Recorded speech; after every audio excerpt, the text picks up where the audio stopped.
圣龙杯就在两支队伍的面前，两支队伍对比起去年来说的话，他们的年度积分均有增长。成都演唱会更是以非常夸张的满分积分晋级了今年的年总。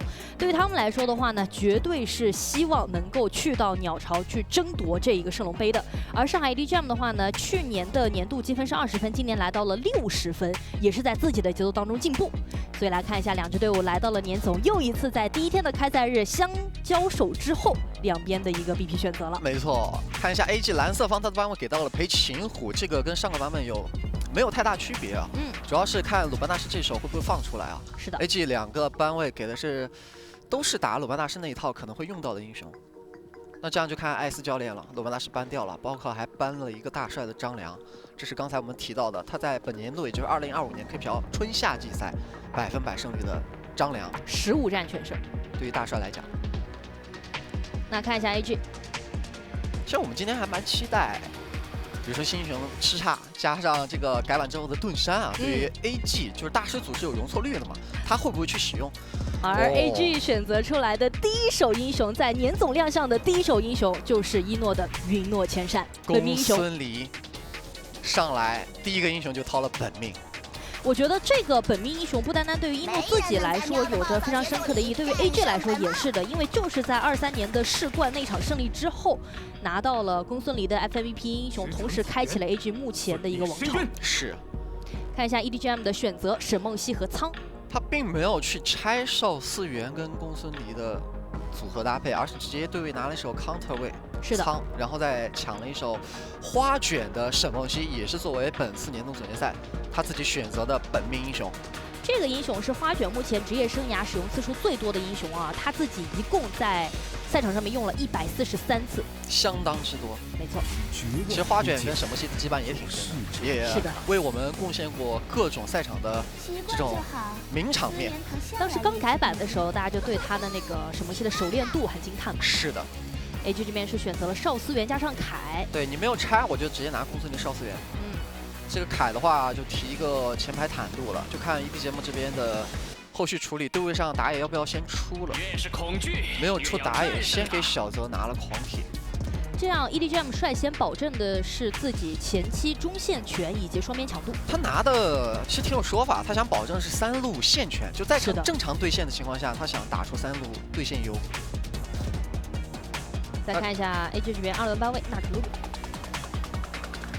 EDGM 直接把2个对抗路啊，夏洛特和关羽都 ban 掉了。是，但因为第一把嘛，其实能配的对抗路还挺多的，包括曹操啊，我觉得这把很好用。曹操如果选出来的话，渲染也祭出了自己定的一个本命英雄。AG 这边的打野搬的相当多啊，搬了4个打野位置，很针对夏琳。橘右京也搬了，这个橘右京感觉是为凯和公孙离一起搬掉的。然后大司命就属于一个常规的大前排了。看一下 EDGM 自己打野位的选择，就看一下是拿野核还是拿前排。圆坦加狂铁好扎实啊！对，感觉 EDGM 第一把上来是在堆容错。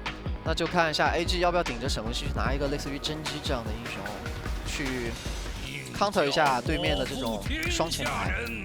曹操。甄姬加上甄姬，因为曹操这把刚刚能够提出来，就是因为 EDGM 他们那个后排是相对比较怕切的，而曹操，尤其是渲染的曹操，感觉这把在后期团战有很好的一个操作空间。就感觉武将如果拿到了曹操，就非常的搭配。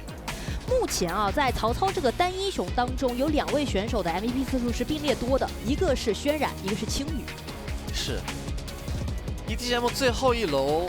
counter 位是选择了孙膑，孙膑其实在夏季赛的时候，最开始就是先由 AG 拿出来，这个偏冷门的赛场英雄了，但近期他的这个出场率逐渐变高，而且感觉最后出孙膑也有个原因，就是希望整体阵容的机动性和灵活性再增强一些，因为他们整体的双前排拿的是比较扎实的嘛，但相对也是稍微有点笨重的。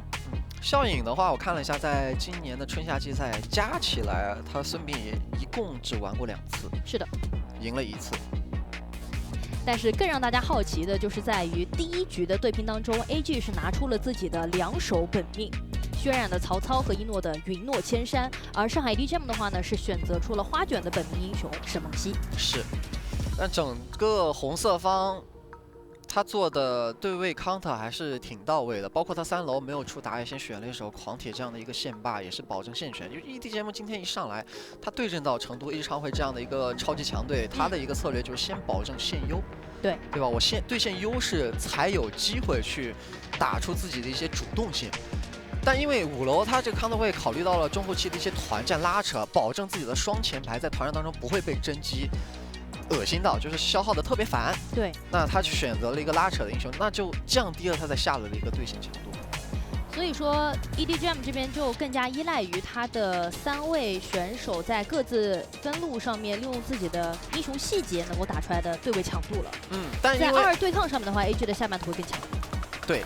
但因为 AG 下路拿的是一诺的公孙离，之前我们都看到 AG 经常会用公孙离当成一个自由人的去打法嘛，是的，各种换线，让对面抓不到对线。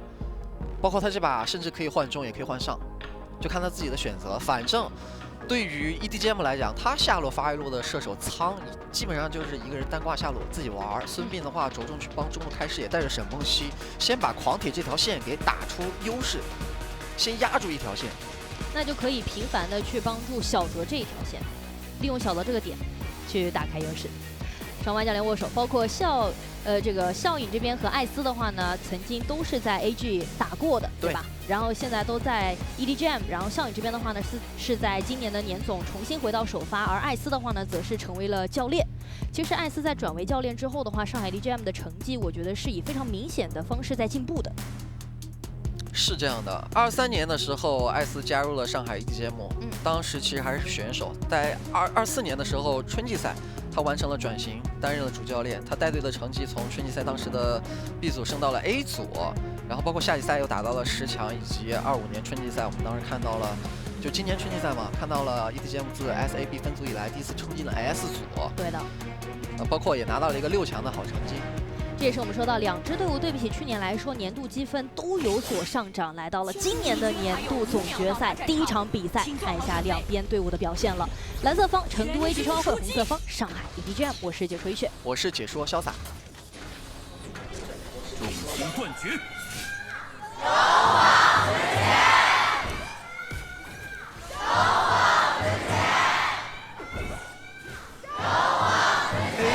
的这个站位没有人过中线，他是选择了双人帮凯皮野区速率啊。是的，甚至一诺第一波就开始跟着中艺去刷野区了，中线就让大帅这一个人卡着。然后下路的话呢，让长生这边去扛压。这个其实在之前 AG 玩到像海月这种英雄的时候是常做的一种选择，在前期。是。 这个时候中路吃完再转下来，来得及争夺这个红隼。这3打2，对的。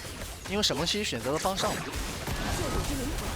但是 AG 的这个3打2的局面形成是用一种比较巧妙的形式，因为你常规对线一定是打不出来这个效果的，甄姬没有这波线权，他只能选择换线。对的。 就是通过野区提速，这样能够保证一诺的经济也不掉。而且中艺他是选择，因为那边红 buff 队友帮他打了嘛，所以他快速刷完蓝 buff 之后没有刷宵夜，直接上路去争夺了一波空间之灵。等于说刚刚的红隼以及上路的空间之灵，第一波中立资源全部都是被 AG 给拿到了。就是通过他们前期灵活的一种转线的思路。此时中艺的凯再回野区去收小野，升4级，他的升4确实是慢于夏琳的圆坦。对的。 但是在前期 AG 的阵容是要以发育为主的，可以先避战。而 EDGM 的话呢，他们是希望通过自己前期正常对线上面产生的线权去做事情的。对，但是 AG 这种打法一般来讲，他第一波碰撞是不会接的。他要保证的是我能顺利回到野区，把剩下的小野赶紧给收完。他在保证自己的经济最大化。是的，他们并不是一个非常讲究在前期一定要压出绝对优势的队伍。相反，大家也发现，就下一赛的时候 ，AG 的非血胜率是相当恐怖的。也有可能是因为他们打这种前期偏抗压的阵容，就线上没有过多强势点的情况之下，打出了一定的经验。在前几分钟，尤其是4分钟之前吧，大家想主动搞出事情、完成击杀还是很困难的。那在这种情况之下，他大部分考虑的就是开局布局的一个经济最大化。是的。而 ED 节目刚刚我们有讲到，他作为红四方，他选的阵容是偏这种线上强势的，对的。他想利用线优去争夺更多的这种小资源。而且前期碰撞和强劲攻势 ，EDGM 在今年一整个年度上面非常擅长的，因为他们是所有队伍当中在今年场均时长最短的队伍，就他们是队伍结束的最快的比赛。我看到了实时预测是4位嘉宾全部看好了 AG， 毕竟 AG 打上海 EDGM 在近期的一个胜率是超高的。因为这两支队伍的历史交手上面一共打了15次，除了在开始的3次是 EDGM 获胜之外，从19年开始 ，EDGM 就再也没有赢过 AG 了。也就意味着上海 EDGM 上次战胜成都 AG 商会是在7年之前，是的，就是在18年的时候。所以从他们交手的胜率上面来说的话，大家可能会更看好 AG 这一侧，包括今年的整体 AG 的统治力。是，就不管是这个历史交手，还是说近期两支队伍的一个状态嘛。但我觉得对于 EDGM 来说的话呢，他们只要在自己的步调当中先走好自己的节奏就可以了，先不要想那么多嘛。稳扎稳打。对的，我们也非常期待，就是他们今天首发换上了明明加效影这套组合以后打出来的效果。是，我们更多花卷在河道位置蹲了很久了，来让渲染，直接逼出了闪现。这波花卷很有耐心啊。其实 AG 两人组当时看到狂铁在打空间之灵的时候，也是试探的过去抢。直到真正想去抢的时候，这个时候花卷的什么性突然出现，打了一波渲染措手不及。对，而且这个节奏很准的地方就在于这是4分钟的点，要带对抗路下来打龙团。是的，对面沉默给到，然后队友先砸一套伤害，大帅上去奶一下，帮中义把这个状态提起来。好，中义下去抢，但是被夏琳给控下来了，而且中义这个位置有点难跑。被夏琳给砸了一下，明明在后面补伤害，第一滴血到手。我这一波我真没有想到中义敢一个人下去抢。他还高估了自己的坦度，觉得开了大招还能撤出来。是的，但其实并没有任何队友过来协助他的话，很难啊。而且 EDGM 他们是做了很多步，就是为了拿这条暴君的。没错，我们说到花卷的一个准确的支援嘛，然后在4分钟的时候也能有个人数差。打上路压一波曹操，然后再集结队友之后去拿龙，而且在打龙之前他就已经消耗到了 AG 的众人。对，这波4分钟龙点的布置 EDGM 做的还是相当不错的。现在有着小幅度的经济差，在除游走位，因为游走位少资源它是有一个特殊机制，它的金币会来的更多一些，其他位置基本上都是领先。但是在整体的补刀上面的话，看到 EDGM 这边都是比较多的，因为它这盘确实是线上会更好打一些，更好过渡。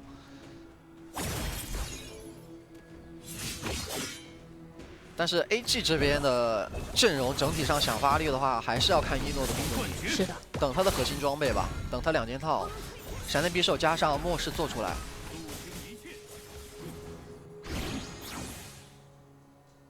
但此时 EDGM 可以利用现有的优势，快速帮苍这一路破塔，下路就接下来的目标就是策划 AG 的红 buff 区进攻。如果能把公孙令的红 buff 控住的话，那在中期其实 AG 很难有节奏了。正面也是同样让袁坦和孙膑先打前期的控制，做一些消耗。EDGM 现在就是在下半图提速，看一下这个红能不能打进去。他不着急，他线运过来了 ，AG 要做选择的。看小泽，先看正面是中义这个位置，要去控一下这个 buff， 和夏琳互顶一个前排，然后小泽从后面绕了一个大半图的地图过来。他从 AG 的中路高地跟2塔之间过来了。对的。但这个红 buff 最终是被守住了。对于 EDGM 来讲，现在已经非常成功了。虽然没有控到啊，他其实给不到公孙令也可以接受嘛。接下来每一波都过来干扰，包括他们想利用自己前期的英雄强度打出来的这种局面的优势也做到了。但 AG 的策略刚刚很明显啊，就是一诺看到对面想要打红区，他直接让自己家3人过来防守，拖着对面的进攻，自己一个人先去过中线，过完中线转上路。他现在的目的就是去发育，打出核心装。这也是 AG 在落入逆风的一个情况底下非常熟悉的操作。但这个站位可能要被包，而且公孙令也是个绕后的位置。这个看一下一诺在侧面点2下找到了明明射手切射手，队友赶紧过去保了一下，然后正面的话小泽进去有点扛不住了。夏琳这个时候反手大招再一砸，想要去控大帅，大帅交闪现拉开。但夏琳非常顶啊，还能追着别人打。一诺没走啊，他还在这个位置，他想找一波单杀的机会。找明明，要走了。其实一诺刚才虽然先看还有后续抬脚定身，这个时候花卷也在草里面蹲着，但是中义这个位置还是比较能扛的。一诺再找机会再上去进行输出。这样 AG 打出人杀之后，想要反进 EDGM 的红区，但是沉默，孙膑大招给到了一片，血染这时候切进去，又找到是夏琳，夏琳直接回头一波反，你看一下花卷在侧面找到了长生的一个位置，浮空切掉了长生，2直接踩死了。但大帅的话，花卷做了一波互换，自己也倒换进拿手，2连击破。大帅这波被龙给拍死了，这样一来，花卷的1人阵亡换掉的是 AG 2人，然后 EDGM 顺着中路的兵线可以破掉 AG 超会的一个。中路1塔，这是上海 EDGM 的大节奏，然后反进他们之前控不到的这个红 buff， 看一下能不能控。中艺是有惩，而且满状态情况底下不太好进。但是大家会发现，在这8分钟之内，花卷使用自己的本命英雄沈梦溪和一诺使用到云诺千山，已经创造了一些画面出来了。对，就先说一诺在红配的那个动作，本来他们是可能想要对于 EDGM 的红区有什么想法，但是发现河道位置狂铁包过来了。就狂铁包过来的一瞬间 ，EDGM 后排想要跟输出，但因为公孙离出现在后方威胁到了仓，导致他们后边输出的人可能去打公孙离了。公孙离玩了个迂回，拖住你的输出点，就导致了小泽变相脱节被处理掉了。然后是这波回放是花卷的一个个人操作，对他一个人之后发现2个残血，然后公孙离再换伞过来3个残血，然后同样也是牵制住了就是 AG 在这边顶的人。对，都是用自己的本命英雄。拖住了对方的一个进攻，但是现在整体的局面上面是 EDGM 的一个优势，经济有领先，然后快到10分钟的节点了，这个点其实对于两边来说都是值得注意。但一诺的经济现在还达不到他10分钟做出破晓的一个标准，所以他一直在避战去发育啊。没错，小泽看到视野了，哎，这一拍被先拉开了，然后开狂暴回头反点，冷静操作，把这个红给控到。自己还能被队友接一手，飘然离去。看一下夏琳在正面和中艺互顶一个前排的强度，但是中艺稍微有点顶不住了。然后对面看一下又是花卷进来，2踩一下大帅也很难受，但是夏琳切到了一诺的一个位置，把他给留下，直接把公孙离带走。这个2技能非常的精准，很关键呀！马上要刷10分钟暗影暴君了。没错，本来在劣势情况下 ，AG 就在拖射手的装备，但是在关键的一波。10分钟之前，射手阵亡，龙团就没得争了，还要留人。但是大帅直接交了个闪现先后撤，就是 EDGM 他们孙膑加上袁坦的这种强冲的能力，在这个节点要比 AG 更强。而且孙膑我们刚刚讲了嘛，虽然对线没有那么强，但是他提升了前排打团的一个容错率。对的，而且他们这把可是双前排啊，还有个狂铁。现在压力给到了 AG，10分钟的点 ，EDGM 先动的黑暗暴君。公孙离再赶过来 ，AG 有想法，中艺先开了一个大招，一个人卡在前面，小泽在绕后，正面沉默，孙膑已经给到了小泽进去之后，被对面给击退了一下，第一阵没有能够敲起来，看一下花卷在侧面不断的利用自己的一技能铺一个输出伤害，让小泽再砸进去，把中艺给留下，2技能敲起来，被动了一下。自己赶紧要往后撤了，自己还有个1技能加大招的护盾，保证了生存。但是中路线，对，顺着中路的兵线 ，EDGM 直接破掉了 AG 的中路高地。哇，在这几波碰撞当中 ，EDGM 每波都打赢了。是，他们刚才那些决策做的都非常的精准。没错，抓住了一波 AG 吊人的时间，就做了很多的事情。先把中线推过去，又压了波 AG 的状态，然后再给红区压力，回头去拿暗影暴君，一气呵成。而且我们会发现，整体他的上野对位经济上面，夏琳和小泽都是对位领先了快1000多的。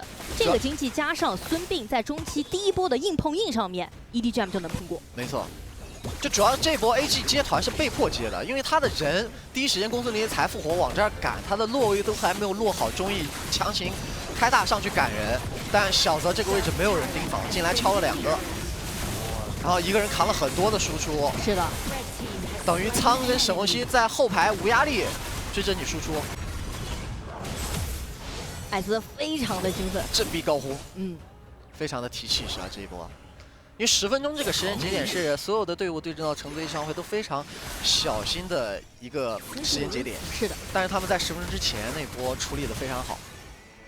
现在整体的经济的话呢是维持了3000。然后全场的第一是明明的仓，而且这一把他的输出环境还是相当不错的。像刚刚说到双前排给他创造环境，但是对于一诺来说，这一把他的输出环境得他自己找了。他得化身为刺客去找对面的后排，因为打前排他打很久。对，打前排他需要的是真机，先消耗到足够的血量才有机会击杀。现在对于 AG 来说，一是先发育等装备，还有就是很依赖一诺和轩冉利用自己的本命英雄打出来的操作，因为他这把双切是可以绕过我们刚刚说到的 EDGM 很扎实的前排。这把笑影的出装直接救赎，加上他带的招人技能是治疗，哇，打到这个阶段感觉袁谭跟狂铁太难死了。是的，但看到一诺这边也做出了破晓，他的经济对位是没有烂太多的。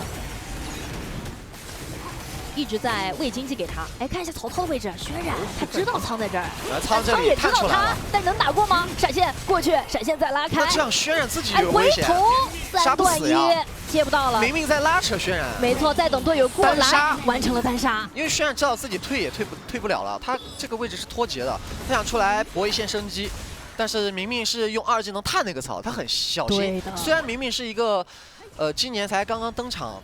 经验不是特别足的一个选手吧，但是他这波还是才登场，对，才1个赛季嘛，就他这波操作还是很细心的，并不是说脸贴脸先被曹操打了。对的，这样下路的线进来 ，EDGM 就抱着明明先推，甚至是想打一波。一下正面的控制链全部给到，但是甄姬这一波也排到了，一诺顺势输出，先点掉了夏琳，然后自己极限回闪没死，来看一下下路这波线进来了，不管了，直接选择点掉水晶，让我们恭喜上海 EDGM 上来第一局就掀翻了成都 AG 超玩会，而且。